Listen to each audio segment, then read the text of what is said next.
Hello, my name is Lisa Hinchberger, and today's podcast will be talking about an evaluation strategy that is used to assess and provide feedback about the instructor. In other words, we're evaluating instructors. The evaluation strategy that I'm going to talk about today is the colleague peer review. Let's start with evaluation of classroom teaching. Colleagues can provide important evaluative information through classroom visits. Observations can be made regarding several aspects of teaching, such as appropriateness of material and methods, depth of material covered, and the relation of material to the syllabus and outcomes of the course.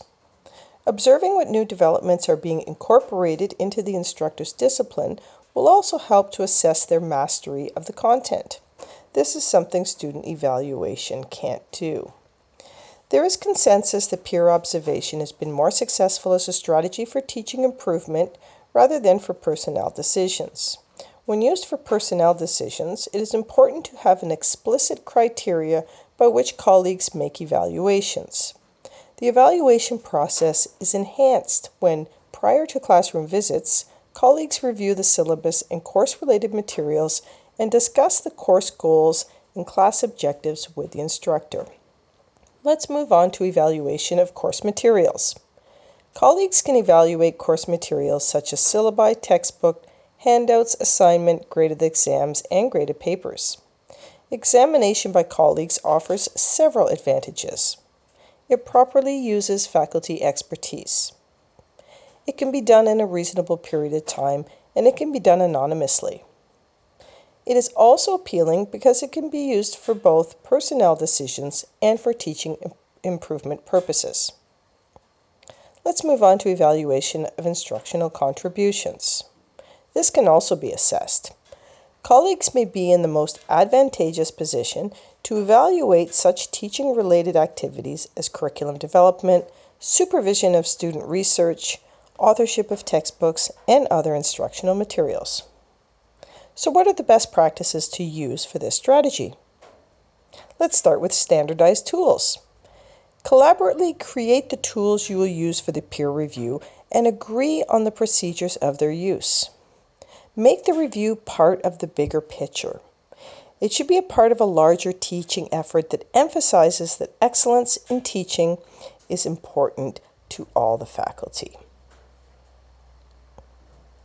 Next, use several strategies such as observation and interviews. Practice by having peers do reviews and then compare the results accurately. Conduct pre-observation meetings by giving the instructor 2 weeks' notice and also discussing the upcoming lesson plans. Conduct post-observation consultations. Let's go over a few of the pros and cons of this strategy, starting with the pros. Peer review can be a valuable tool for individual professional growth and for school-wide development. Teachers normally work in isolation where they don't know what's happening in other classrooms besides their own. It is important to be paired wisely with the right person. You want to make sure that the evaluator is qualified. If no financial reward is attached to the evaluation, teachers are teaching because they love to teach, not for the money. What are a few of the cons? Peer review can easily destroy relationships between colleagues. In that sense, clear guidelines, expectations, and consequences are absolutely necessary. Above all, one must have a very clear purpose that is commonly known and at the very least acknowledged by all participants. It is important to know what is going to be done with the results. You don't want a political ploy or have an experienced teacher compared against an inexperienced teacher. Also, this strategy is promoting performance-based competencies rather than collaborating among teachers. If there's a financial reward attached to the performance, administrators may be jealous, especially if another teacher has done the evaluation. That ends this podcast on colleague peer review. References used in this podcast were the University of Michigan Center for Research on Teaching and Learning and the Faculty of University of Missouri.